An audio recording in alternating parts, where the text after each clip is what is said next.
오늘 말씀은 누가복음 13장에서 보겠습니다. 누가복음 13장 22절에서 27절까지입니다.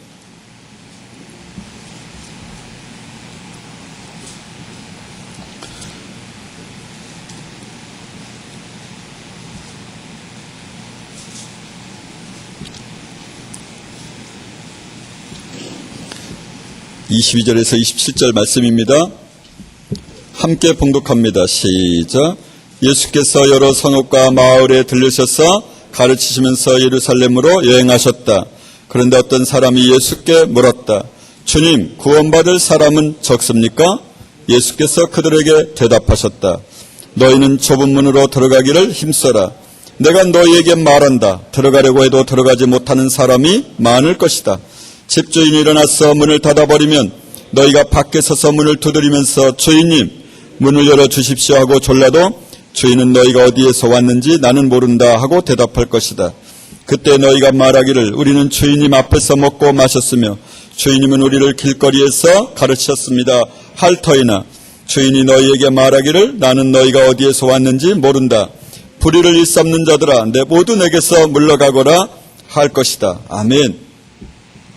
자리에 앉아주시기 바랍니다.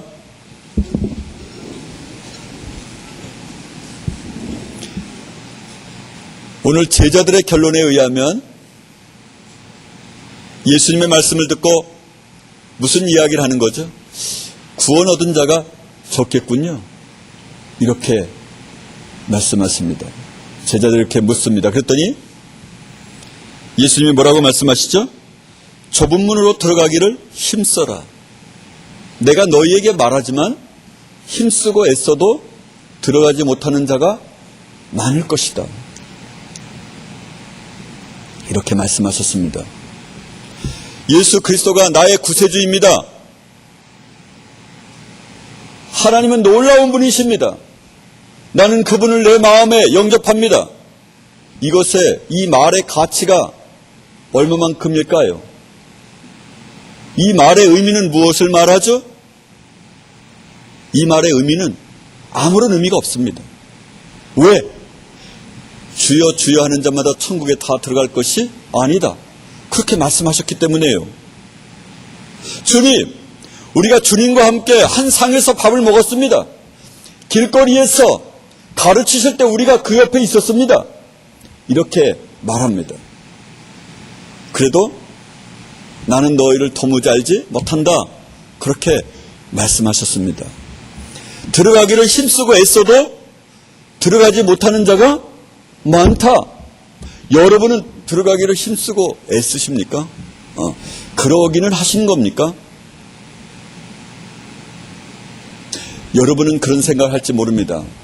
10대에는 그저 철이 없으니까 20대는 나도 애쓰고 힘쓰겠지. 천만의 말입니다. 50대는 괜찮겠지. 그렇습니까? 아닙니다.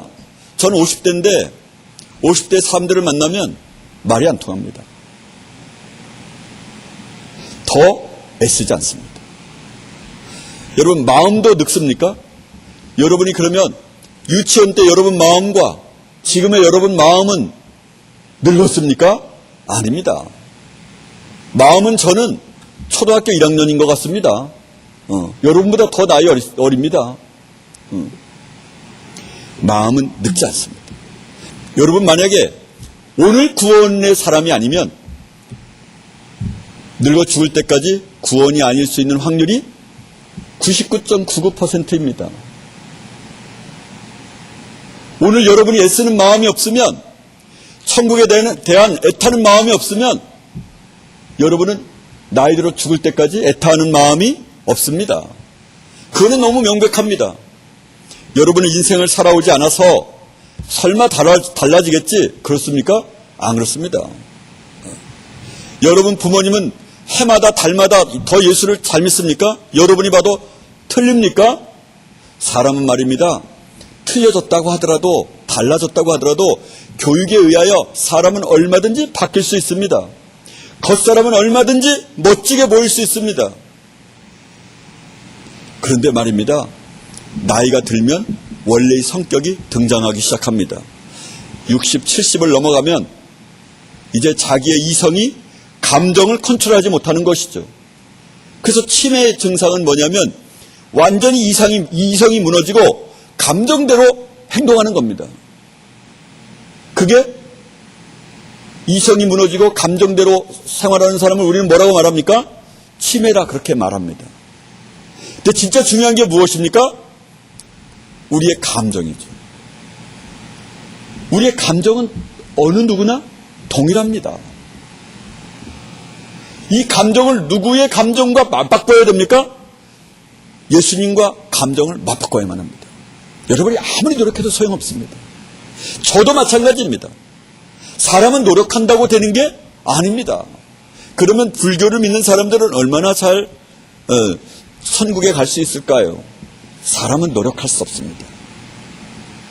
노력해서 예수님이 원하시는 만큼 변해지는 사람이 아닙니다. 하나님은 모든 사람이 구원 얻기를 기뻐하십니다. 그러나 구원 얻지 못하는 사람이 많다 말씀하셨습니다. 이 많다는 도대체 얼마만큼인지는 모르겠지만 아버지께서 예수님의 이름으로 보내실 성령께서 이 성령을 받지 않는 사람은 모든 노력이 아무런 의미가 없습니다. 예수님 아무리 찬양을 해도 아무런 의미가 없습니다. 제가 서두에 얘기했던 것처럼 그렇게 유명하고 모든 사람들이, 교회 다니는 모든 사람들이 흠모하는 그런 사람도 죽어서 지옥에 있다고 그 지옥의 외침의 소리를 듣습니다. 그러면 여러분은 말입니다. 여러분은 어떻겠습니까? 저와 여러분은 어떨까요? 높은 자리에 있으려고 하는 자는 위선자입니다. 살고 싶으면 낮아져야만 합니다. 믿는 자라면, 눈뜬 자라면 높은 자가 높은 자리가 아니라 낮은 자리로 가야만 합니다. 우리의 조국교회는 지금 크리스찬 놀이를 하고 있는 중입니다. 말씀을 가지고 장난을 치고 있는 것이죠. 사람들이 듣기 좋아하는 소리만 하고 있는 것입니다. 저는 언제나 여러분의 가슴을 찌르고 기분을 나쁘게 하면서 속을 아주 뒤집어 놓는 그런 말씀을 여러분에게 늘 드립니다. 그래서 사람들이 싫어합니다. 여기에 있을 수 없을 수만 있다면 얼마나 좋을까 그렇게 생각을 합니다. 그럼 저는 그런 말을 하기 좋겠습니까? 저도 이 세상에 예수를 믿으면 잘되고 지방에 있는 대학을 간다고 했는데 예수를 믿으면 세계에서 최고 유명한 대학을 가고 직장을 잘 잡고 결혼을 잘하였다. 이런 말을 하는 것이 사람이 좋아하는 것 아니겠습니까? 여러분 칭찬을 하면 사람이 기뻐하지 않겠습니까? 칭찬을 날마다 해주면 내 사람들이 많아질 거 아니겠습니까? 나도 덩달아 좋아지는 사람이 되지 않겠습니까? 그런데 저는 그럴 수 없습니다. 구원 얻지 않은 사람이 너무도 많은데 제가 어찌하여 암에 걸려있는 사람이 너무 많은데 위궤양이라고 잠시 이 약을 먹으면 괜찮아질 것이라고 그렇게 진단할 수야 있겠습니까?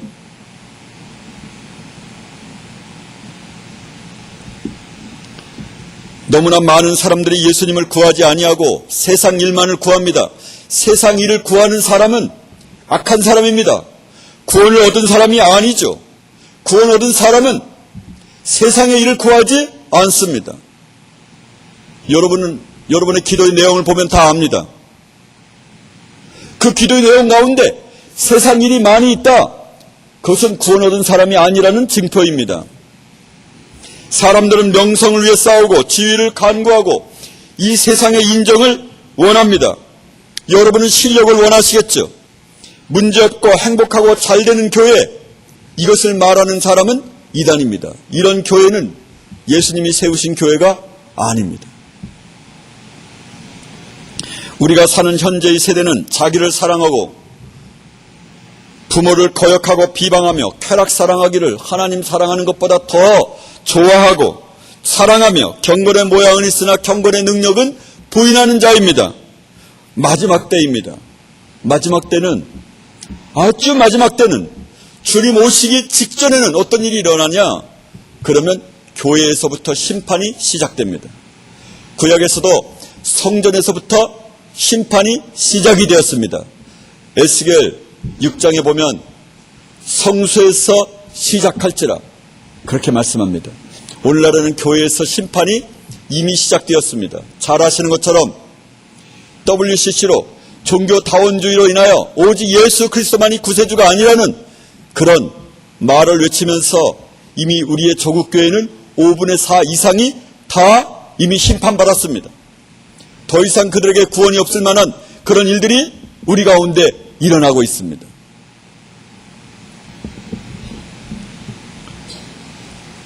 어쩌면 이미 교회에서 심판이 완료되어 가고 있고 주님께서 오시는 그 시간만 분분초초 우리가 기다리고 있는지 모릅니다. 하나님은 사람들을 심판하기 전에 짐승을 심판하고 우리가 알고 있는 나무를 심판하며 사람 외에 다른 피조물들을 심판하십니다. 그것을 보고 정신을 차리라고 말입니다. 각종 죄가 얼마나 많은지 이 땅에 우리를 섬기기 위하여 보내주신 창조물들이 만약 그들이 하나님께 외치는 자의 소리를 우리가 들을 수만 있다면 우리는 깜짝 놀랄 것입니다.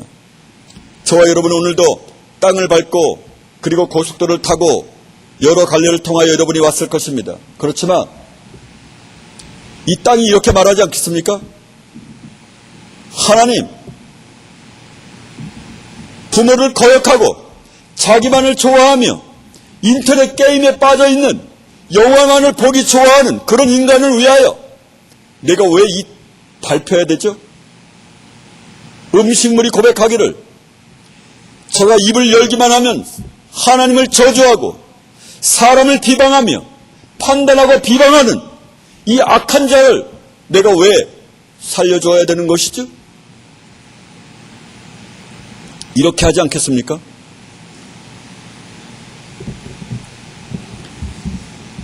산소를 만들어내는 나무가 외칠 것입니다.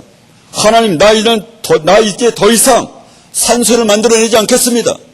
저 인간들의 목을 숨통을 조여서 당장 죽게 만들어버리겠습니다. 이렇게 외치는 소리를 안 듣는 것입니까? AI로 인해서 우리의 농촌이 얼마나 피해를 보고 있는지 모릅니다. 구제역으로 거의 모든 소와 돼지가 이 땅에서 한국 땅에서 없어졌었더랬습니다. 그런 때가 엊그제였습니다. 깨달아야만 합니다. 심판의 마지막 때가 다가오고 있습니다. 여러분, 제가 고등학교 다닐 때도 군대 있을 때에도 1970년대 그때 하나님의 심판이 다가왔다 이렇게 말했습니다. 그리고도 40년 가까운 세월이 흘렀습니다. 사람들은 하나님의 심판이 가까이 왔다 이러고도 40년이 지났으니까 아무런 일이 없겠거니 이렇게 말할지 모릅니다. 제가 어릴 때 군대에서 제대하고 20대 말 30대 초 이때까지만 해도 한국의 교회는 오직 주님의 재림만을 기다리고 있었습니다. 그래서 모든 부흥회, 모든 설교는 거의 8, 90%가 요한계시록의 강의만을 했습니다. 40년 가까이 지났습니다. 여러분, 이사야, 에레미야, 에스겔 이런 사람들이 심판을 외쳤습니다. 그리고도 얼마나 시간이 갔는 줄 압니까? 40년, 50년이 시간이 지난 다음에 멸망했습니다. 그런데 오늘 제가 말하는 이 심판은 지금부터 40년, 50년의 시간을 말하는 것이 아니라 분분초초 오늘 아침일지 저녁일지 내일 아침일지 모르는 이런 시간이 다가왔다는 말을 여러분에게 드리는 것입니다.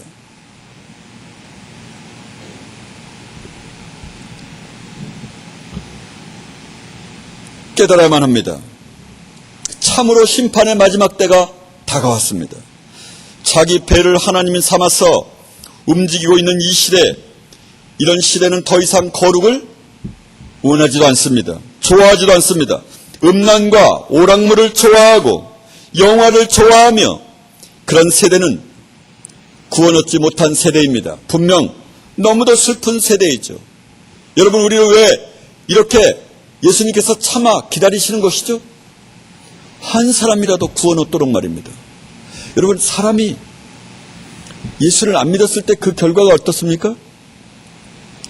영원히 다시는 빠져나올 수 없는 불목 가운데서 모든 두려움, 모든 아픔, 아프다고 소리를 지르면 그 아픔이 영원까지 지속되는 그런 아픔에 갈 것을 바라보시는 예수님이 얼마나 마음이 아프시겠습니까? 그분이 하나님이셨으면서도 우리 인간을 위하여, 우리 인간의 구원을 위해서 이렇게 오셨는데 그 가운데서 구원 얻는 사람이 거의 대부분 없으니 말입니다. 교회를 다니는 사람 가운데서도 구원 얻은 사람이 거의 찾아볼 수 없는, 대부분의 교회에서는 단 한 명도 없을 것 같은 그런 일들이 다가오고 있습니다. 누구의 마음이 아픕니까? 여러분, 주님이 오시면 마음이 아픕니까? 여러분 마음보다 사실은 수천 배, 수억 배만큼 예수님의 마음이 더 아프실 것입니다. 왜? 다시는 기회가 없으니까 말입니다. 오늘 우리는 결단해야만 합니다. 구원 얻은 사람은 말입니다, 느헤미야처럼 결단해야만 합니다. 그는 잘 아시는 것처럼 느헤미야는 어떤 사람이었습니까? 그는 왕의 술 맡은 관원장이었습니다. 아마 지위로 보면 그 나라에서, 바벨론에서 한 3, 4위, 2, 3위쯤 되는 지위에 해당이 됩니다. 그가 조국 성전에 대한 이야기를 들었을 때 그는 어떻게 했습니까? 그는 금식하며 울었습니다. 그는 전문 사역자가 아닙니다. 조국에는, 자기 조국 이스라엘은 전문 사역자들이 많이 있었습니다. 선지자들이 많이 있었습니다. 그는 그냥 한 왕의 술 맡은 관원장일 뿐이었습니다. 그런데 조국의 현실을 듣자마자 금식했습니다. 여러분이요, 여러분이 만약 구원 얻은 사람이라면 현재의 조국 교회를 두고, 여러분이 부모들이 다니는 교회를 놔두고, 여러분이 부모 형제가 다니는 교회를 두고, 우리 조국 교회를 놔두고 울 수밖에 없습니다. 어찌 웃을 수가 있겠습니까? 여러분은 웃을 수가 있습니까? 가족들이 지옥을 향하여 걸어가고 있는데 어떻게 웃음이 납니까?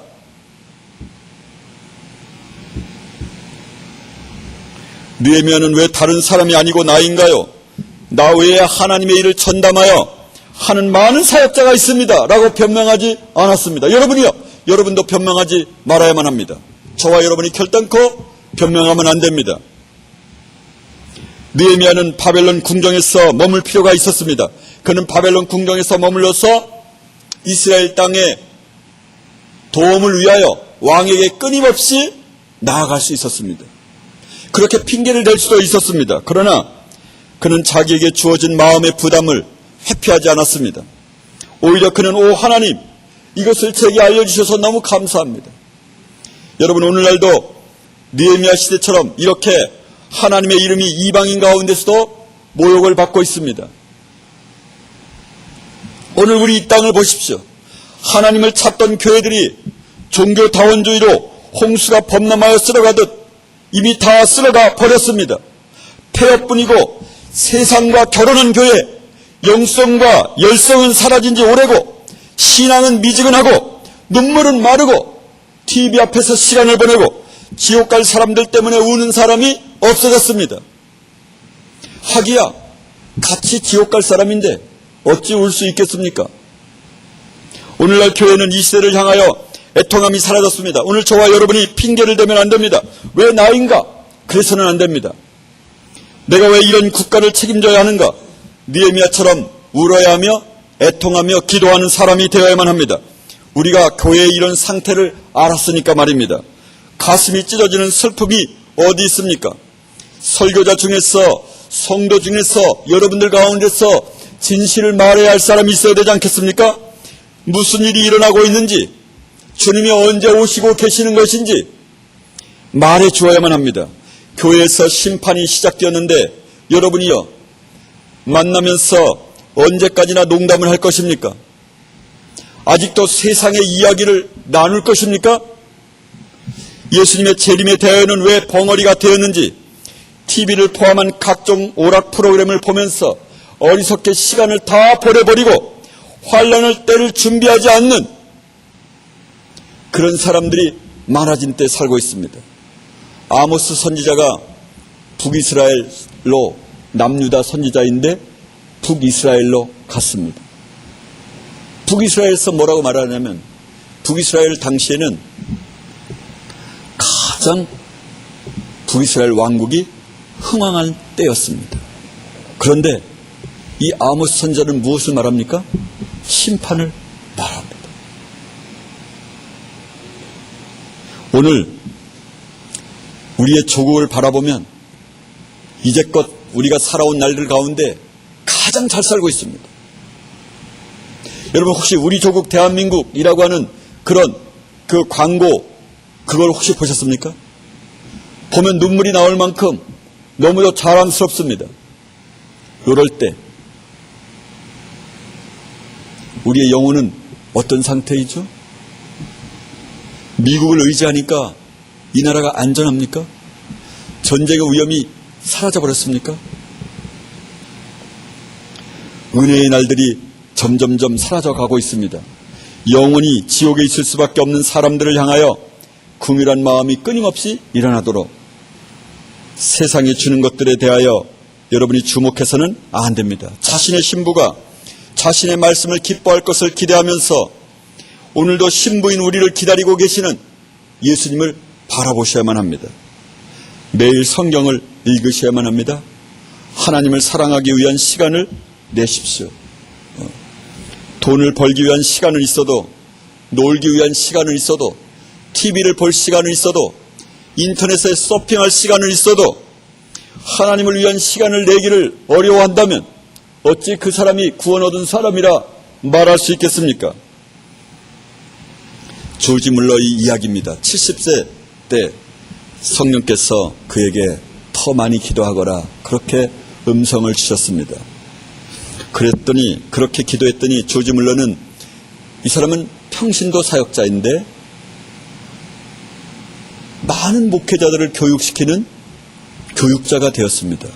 그리고 95세 때까지 그는 쓰임받았습니다. 언제나 새로운 이야기가 예수를 믿는 사람에게는 날마다, 달마다, 분초마다 새로운 이야기가 있습니다. 어제 이야기를 하려면 하루 종일의 시간이 걸립니다. 그런데 우리는 새로운 이야기가 없습니다. 여러분은 한 달 반 동안의 방학 기간을 보냈습니다. 여러분은 새로운 이야기가 있습니까? 나도 깜짝 놀라고 예수님도 깜짝 놀랄 만한 그런 새로운 이야기가 있는 것입니까? 예수님과 그렇게 친밀한 관계를 갖고 이 친밀한 관계가 얼마나 아름다운 일인지, 얼마나 가슴 벅찬 일인지 여러분이 그런 경험은 있는 것입니까? 우리도 살아가는 동안 어제나 오늘이나 언제나 새로운 이야기가 날마다 분초마다 있어야만 합니다. 여러분은 방학 동안에 무엇을 하셨습니까? 성경을 암송하고 읽는 시간들이 우리 학교에서 있었습니다. 이때 우리 학생들은 2명인가 이렇게만 이곳에 왔습니다. 여러분이 집에서도 성경을 읽을 수 있었겠죠. 여러분이요, 그 무엇이 여러분에게 성경을 읽는 것보다 더 좋은 것이 이 세상에 있을 수 있습니까? 그 무엇이 여러분의 성경 읽는 우리 일들을 방해할 수 있었겠느냐, 그 말입니다. 정녕 여러분이 그러고도 마음이 태평합니까? 도대체 무엇이 영생보다 중요하단 말입니까? 여러분이 구원을 얻지 못했다는 것을 여러분이 더 잘 압니다. 여러분이 인생 가운데서 이루어야 할 한 가지가 무엇이죠? 전생애를 들여서 나의 모든 노력을 다해서 이루어야 할 일이 무엇입니까? 우리는 이렇게 고백해야만 합니다. 예수님을 닮고 싶습니다. 할렐루야! 우리의 한 가지 소원이 있다면 예수님의 얼굴을 구하고 바라고 재림을 기다리면서 그렇게 살아가기를 소원해야만 합니다. 그것이 예수 믿는 사람입니다. 시편 27편에 너희는 내 얼굴을 찾으라 하실 때 내 마음이 주께 말하되 여호와여 내가 주의 얼굴을 찾으리이다 하였나이다. 원래 우리는 다른 부류의 사람입니다.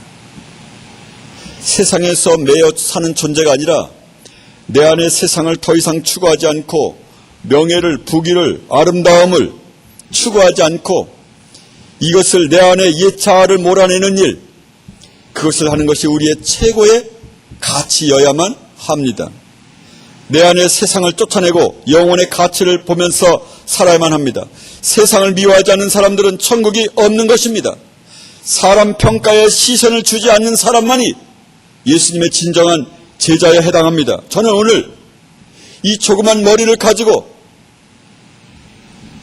오늘 우리 사랑하는 지우, 학교, 제자들, 여러분들에게, 선생님들 모든 분들에게 화들짝 놀라게 여러분의 삶을 깨우게 하는 자가 되고 싶습니다.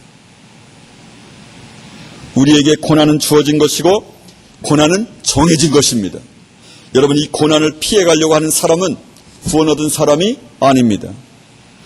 디모데후서 1장 8절에 보면 오직 하나님의 능력을 쫓아 복음과 함께 고난을 받으라. 할렐루야! 복음은 반드시 고난을 가져오게 되어 있습니다.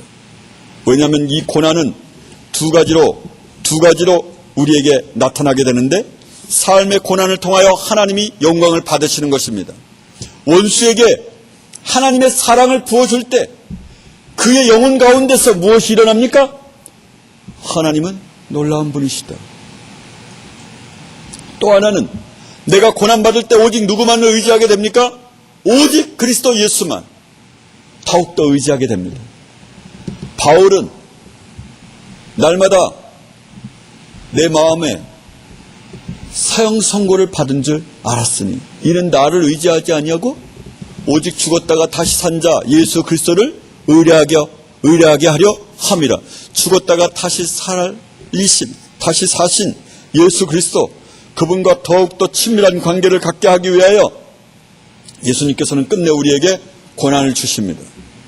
그래서 고난이 없는 사람은 하나님의 사람이라고 말할 수 없습니다. 사도행전 5장에서 베드로와 요한은 고난을 기뻐하면서 공회에서 나오게 됩니다. 다시는 예수 그리스도의 이름을 말하지 말고 예수 그리스도의 이름을 전하지도 마라. 그랬더니 공회원들 앞에서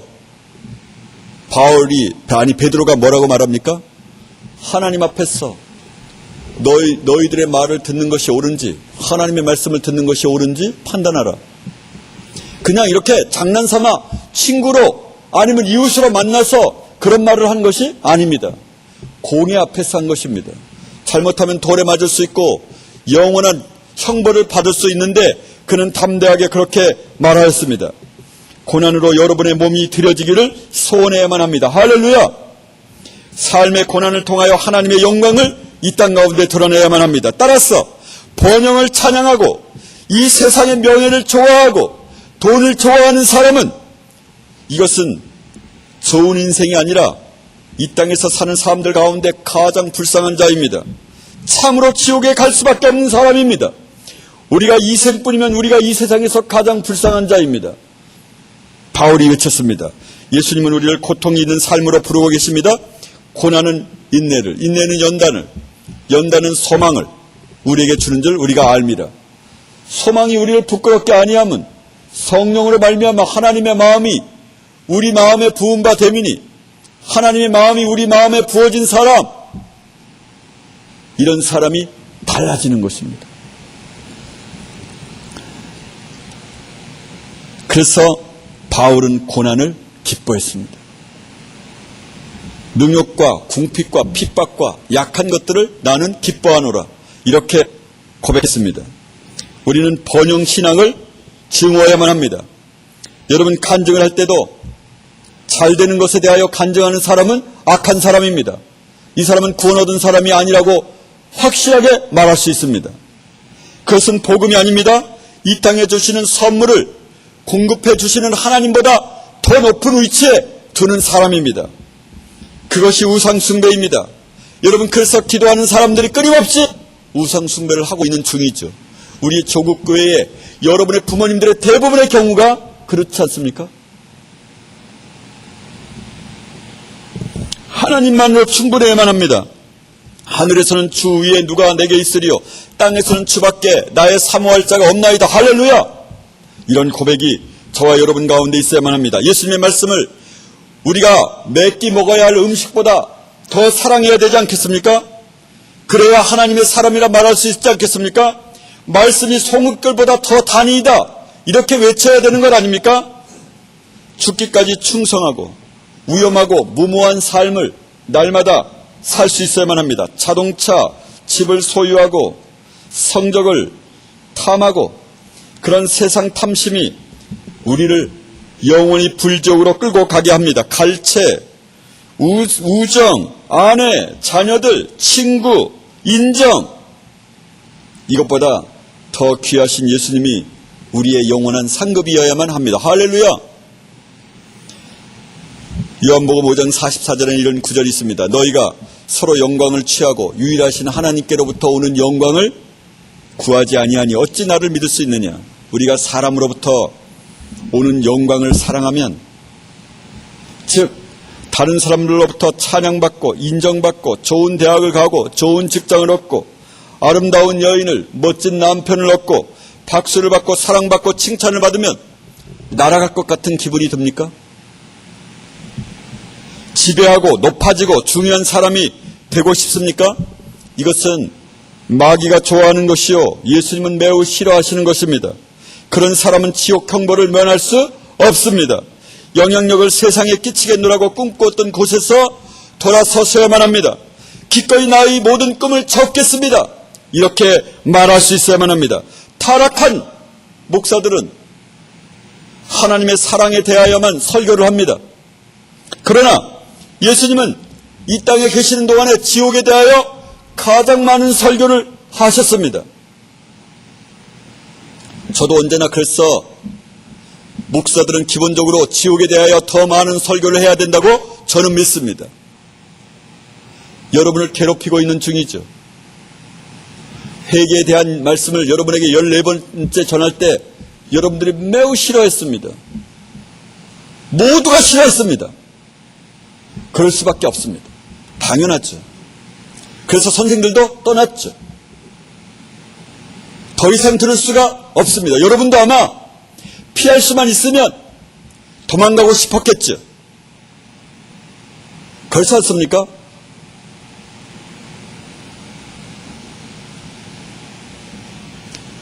모든 목사들은 예수님처럼 설교해야 됩니다. 형통을 설교하는 목회자는 지옥을 설교하지 않습니다. 사람들은 빛보다 어둠을 더 사랑하기 때문에 사람들은 지옥을 설교하는 것을 싫어합니다. 고통의 설교를 싫어합니다.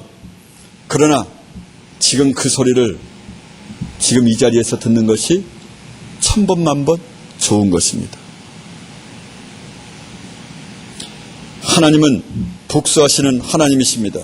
바울도 살아계신 하나님의 손에 빠져 들어가는 것이 얼마나 두려운가 그렇게 말씀하셨습니다. 에스겔 16장에서는 하나님은 너희들은 내 목자가 아니다. 너는 내 백성을 달래고 있다. 오늘날 목사들은 사람들이 듣기 싫어하는 소리는 하지 아니하고 죄를 경고하지 않습니다. 그래서 설교를 듣고 나면 마음이 평안하고 즐겁고 행복하죠. 그리고 만나서 첫 번째 아이스 브레이킹을 하면서 행복하십시오, 기뻐하십시오, 이런 악한 언어를 말합니다. 여러분, 행복하십시오, 이게 말이나 됩니까? 예수 그리스도가 우리를 행복하기 위해서 오신 겁니까? 구원 얻은 사람이 행복한 곳에서 머물러 있을 수 있습니까? 이것은 악한 말입니다. 이기주의적 말이죠. 자기를 사랑하는 말입니다. 다가올 환난을 준비하면서 예수님의 말씀을 전하는 자, 여러분도 그래야만 합니다. 자신의 마음대로 성도들을 기쁘게 하기 위하여, 여러분 부모들을 기쁘게 하기 위해서 하나님이 싫어하시는, 하나님은 사랑이시다, 이런 말만을 전할 수 있겠습니까? 에레미야는 더 이상 말씀을 전하지 아니하리라 다짐했습니다. 왜냐하면 하나님의 말씀을 전하고자 할 때 죄를 이야기하고 심판을 이야기하고 지옥을 이야기할 때 많은 사람들이 그를 감옥에 집어넣기도 하고 땅의 굴속에 깊은 곳에다 집어넣고 그렇게 했습니다. 사람들은 95% 그렇게 성경을 말합니다. 그리고 5%는 독약을 타죠. 그래서 그 5%도 복음이라고 생각하게 만듭니다. 순진한 교인들은 100%가 다 복음이라고 믿게 되죠. 행복하게 웃으면서 누리면서 세상을 살라고 설교합니다. 그런데 우리가 웃을 수 없는 이유가 여러 가지 있는데, 여러분이요, 자살하고 마약을 하고 우울증에 걸린 사람들, 사랑받지 못해서 사랑을 갈구하면서 힘들어하는 사람들, 이런 백성이 있는데 우리가 어떻게 행복하고 누리면서 웃을 수가 있습니까? 그들을 향하여 하나님의 마지막 사랑이 그렇게 비치고 있는데 어찌하여 우리가 그런 사람을 바라보면서 남의 일이라 생각하고 웃을 수가 있겠습니까? 교회를 다니지만 종교다원주의로 지옥을 향하여 한 걸음씩 발을 내딛는 사람들이 그렇게 많은데 어떻게 우리가 웃을 수가 있습니까? 어떻게 한가롭게 영화를 볼 수 있습니까? 인터넷을 쇼핑할 수 있습니까? 교회가 심판 중인데 어떻게 웃을 수 있죠? 우리는 웃을 수 없어야만 합니다. 기뻐하세요. 이런 악한 말들을 다시 여러분들의 입에서 제하십시오. 이런 말을 하는 사람은 악한 지옥의 자식입니다. 돈이 없으면 전도도 못하고 돈이 없으면 이웃에게 먹을 것을 공급하지 못한다는 이야기는 성경에 어디에 있습니까? 마게도니아 교회는 극한 환난이, 극한 고난이, 극한 가난이 연보를 풍성하게 하였다, 이렇게 말합니다. 맞는 말입니까? 극한 가난이 있는데 다른 사람을 도울 돈이 너무 풍성하게 되었다는 것입니다. 말이 됩니까? 언제나 예수를 믿는 사람들은 전혀 상반된 그런 말을 하는 사람들입니다. 부자가 되는 것은 저주입니다. 사람들은 부자가 되는 것 때문에 저주를 받고 있습니다. 부자가 되려는 행위는 자살을 하려는 행위와 동일합니다. 따라서 부자가 되고자 하는 사람은 이단입니다. 제가 말씀을 읽어보겠습니다. 부활이 하는 자들은 시험과 올무와 여러 가지 해로운 정욕에 떨어지나니 사람으로 멸망과 침륜에 빠지게 하는 것이다. 무엇이요? 부자가 되고자 하는 자는 말입니다. 돈을 사랑하며 일만에게 뿌리가 되나니 이것들을 사모하는 자들이 미혹을 받아 믿음에서 떠나 많은 근심으로써 자기를 찔렀도다. 오직 너 하나님의 사람아, 너는 의와 경건과 믿음과 사랑과 인내와 온유를 쫓으며 믿음의 선한 싸움을 싸우라. 영생을 취하라. 그렇게 말씀하셨습니다. 누가복음 16장 13절에서 너희가 하나님과 재물을 겸하여 섬기지 못하느니라 말씀하셨습니다. 할렐루야! 우리는 하나님을 섬기는 사람은 재물을 겸하여 섬길 수 없습니다. 여러분이 왜 그렇게 마음이 아픕니까? 왜 그렇게 노력을 하는 것입니까? 왜 그렇게 좋은 대학을 가야 하는 것이죠? 왜 그렇게 대학을 가야 하는 것입니까? 잘 살기 위한 것 아닙니까? 다른 사람에게 인정받기 위한 것 아닙니까?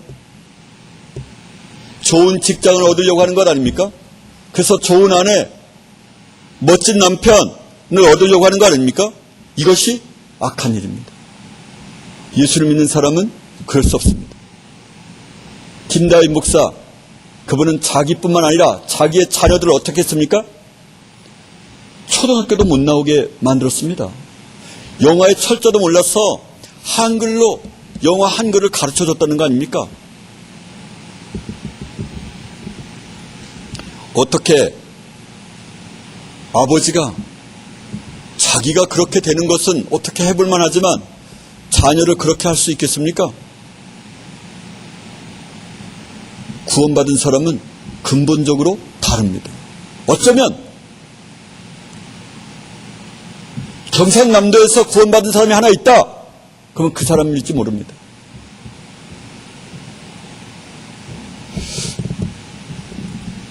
현재 우리는 세상의 왕과 왕비를 섬기면서 살고 있는 것입니다. 스포츠는 현대인의 왕이요, 오락은 왕비입니다. 여러분 그렇지 않습니까? TV나 인터넷으로부터 도망쳐야만 합니다. 이것이 인간을 죽이는 것입니다.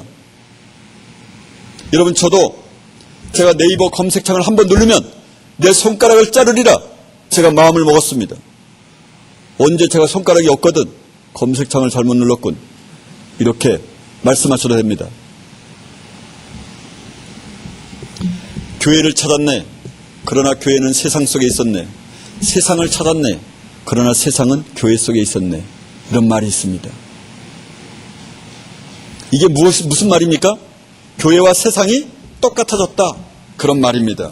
세상의 죄 때문에 교회가 고난을 받을 것이다. 이런 말이 있었습니다. 다시요. 세상의 죄 때문에 교회가 고난을 받을 것이다. 이런 때가 우리나라에 있었습니다. 그런데 지금은 어느 때인지 압니까? 교회 때문에 누가 고난을 받습니까? 세상이 고난을 받습니다. 요나를 생각하시면 됩니다. 요나가 하나님의 말씀을 어겼더니 누가 고난을 받습니까? 세상 사람이 고난을 받습니다. 배에 탄 모든 상인들의 재산이 한꺼번에 날아갔습니다. 누구 때문에? 요나 때문에. 여러분 때문에 여러분의 가정이 어려운 건 아닙니까? 저와 여러분 때문에 이 민족이 어려운 것은 아닙니까? 이 세상 사람들이 고통 가운데 있는 것은 아닙니까? 그렇습니다. 여러분의 가정에 여러분 때문에 고난받는 것이라고 아니라고 여러분이 그렇게 장담할 수 있습니까? 예수님의 이름을 하루에 1000번밖에 부르지 않는다면 용서해 주십시오 라고 말하던 프레드릭 파버라고 하는 사람이 있었습니다. 여러분은 예수님을 얼마나 그의 이름을 부르고 삽니까? 분분초초 부르고 계시는 겁니까? 어떻게 구원 얻은 사람이 예수님의 이름을 하루에 1000번밖에 안 부른단 말입니까?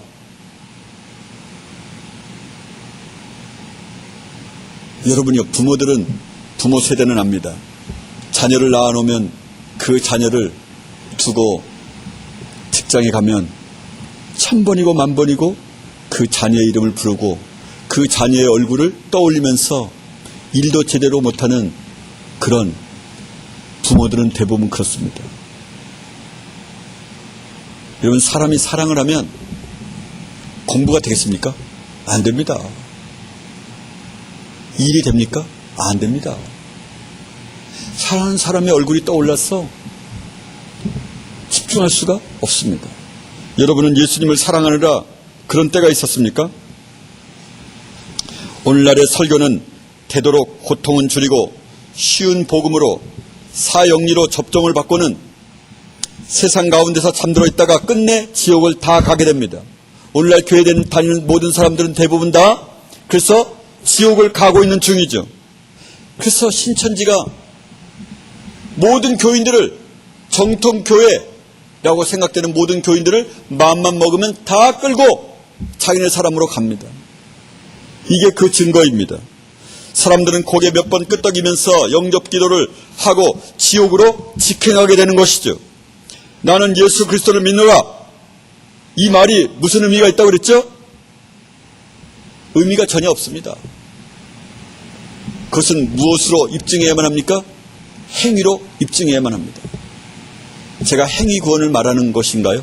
아닙니다. 성령을 받은 사람은 행위가 달라질 수밖에 없습니다. 다시는 음란하거나 영화나 비디오나 인터넷에서 음란한 것들을 서핑하거나 그럴 수 없습니다. 그럴 수가 없습니다. 여러분은 그럴 수가 있습니까? 그러면 구원받은 자가 아닙니다. 대부분은 구원받은 자가 아닙니다. 여러분이요. 거듭난 자는 교회에 다니는 사람 가운데 5% 미만이라고 그런 수치를 말하는 사람들이 있습니다. 교회에 다니는 사람들 가운데서 구원 얻을 사람이 5% 미만이다 이렇게 말하는 사람들이 있습니다. 그랬으면 얼마나 좋겠습니까? 그럼 우리 가운데 한 명은 될 거 아닙니까?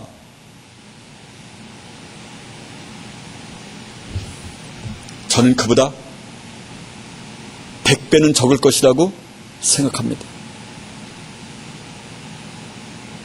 확률이 없는 거죠. 여러분 시험을 치렀는데 어느 자격시험을 치렀는데 거기에 뽑는 대수가 20대 1이다. 그럼 붙을 수 있는 겁니까? 안심해도 되는 겁니까? 아이고 안심해 20대 1밖에 안 돼. 이렇게 말할 수 있습니까? 그런데 20대 1이 아니라 200대 1이라 2000대 1이면 어떡하겠습니까? 확률이 없는 거 아닙니까? 떨어지는 게 기본 아닙니까? 여러분은 그래서 어떻게 정신을 차리고 계시는 겁니까? 고통의 기도를 하지 않는 것은 우리가 거듭나지 않았다는 표시입니다. 하나님은 그분의 백성을 기다리십니다. 여러분이요, 제가 만약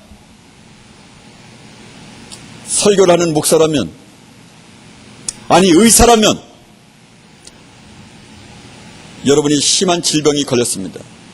사무엘이 저한테 진찰을 받으러 온 겁니다. 제가 이렇게 말하는 거죠. 사무엘이여, 너의 날을 준비하라. 한 달 또는 2달 먹을 것을 실컷 먹으라. 집으로 돌아가거라. 만약 그렇게 말한다면 그날 기분이 어떻겠습니까? 그 가족의 기분은 어떻겠습니까? 다 잡치는 거 아닙니까? 그러면 살아날 기회라도 있는 거 아니겠습니까? 근데 제가 만약 사무엘, 너는 아직 나이가 젊고 너는 이뤄야 할 꿈도 많지. 부지런히 그 꿈을 향해서 걸어가거라. 이건 사소한 일이야. 그러다가 한 달 만에 죽어버리는 겁니다. 만약 이 말을 의사로부터 들었다면 사무엘은 얼마나 기분이 좋겠습니까? 아, 오늘 외식 하러 가려고 했는데 정말 기분이 너무 좋네. 여러분, 저는 어떤 말을 해야만 합니까? 저는 여러분을 기분 좋게, 감정적으로 상하지 않게, 가정에서도 힘들게 왔으니까 여기선 칭찬을 하고, 여러분은 다른 학교 학생들과는 다르다. 다른 교회 중고등부 학생과는 다르다. 여러분은 부모에게 선한 영향력을 미치기 때문에 구원은 따는 당상이다. 어느 누가 말해도 속지 말아라. 이렇게 말해야 하겠습니까? 그렇게 말하다가 언제일지 모르는 시간에 영원한 불지옥을 가도록 놔두는 게 제 임무여야만 합니까?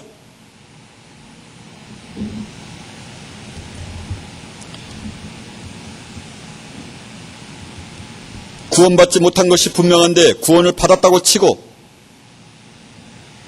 성화가 안 되어서 상급이 없으니 상급을 쌓아 나가라. 이렇게 제가 말했어야 되겠습니까? 여러분이요, 밝게 사십시오. 사람을 더 나은 삶으로 그렇게 이끄셔야만 합니다. 이렇게 말하는 것은 이단입니다. 현재 우리는 구원 얻은 자가 힘이 적은 세대에, 구원 얻은 사람이 거의 없는 세대에 우리가, 저와 여러분이 살고 있습니다. 예수님께서 이렇게 말씀하셨습니다. 내가 올 때에 나를 믿는 자를 보겠느냐? 예수님이 과장법을 말씀하셨을까요? 예수님은 과장법을 말하신 적이 한 번도 없으십니다. 우리는 과장법을 말하지만, 예수님의 마지막 기도가 무엇이었습니까? 우리를 아버지께서 내 안에, 내가 아버지 안에 있는 것 같이 저들도 다 하나가 되어 우리 안에 있게 해주십시오. 아버지께서 나에게 창세전에 주었던 영광을 저들에게도 주었사오니 저들을 하나 되게 해주십시오. 여러분은 하나 되고 있습니까? 여러분의 룸메이트는 하나 됩니까? 아니, 클래스메이트 가운데 하나가 된 사람은 있습니까? 그러면 구원 얻은 자가 아닙니다. 예수님의 마지막 기도는 아무런 능력이 없는 겁니다. 예수님의 기도가 능력이 없는 사람, 이런 사람이 하나님의 왕국에서 벗어난 것 아닙니까? 하나님의 나라에서 벗어난 사람이 어떻게 구원을 얻을 수 있습니까? 여러분 부모와는 하나 됩니까? 여러분 친구와는 하나 되는 거죠? 여러분의 방에 있는 사람은 하나 되는 겁니까? 형식적이진 않습니까? 따라서 예수님의 말씀이, 예수님의 마지막 기도가 아무런 의미 없는 공허한 공수표가 돼버리고 말았습니다. 하나님의 지배 안에, 예수 그리스도의 지배 안에 저와 여러분이 있지 않다는 명백한 증거입니다.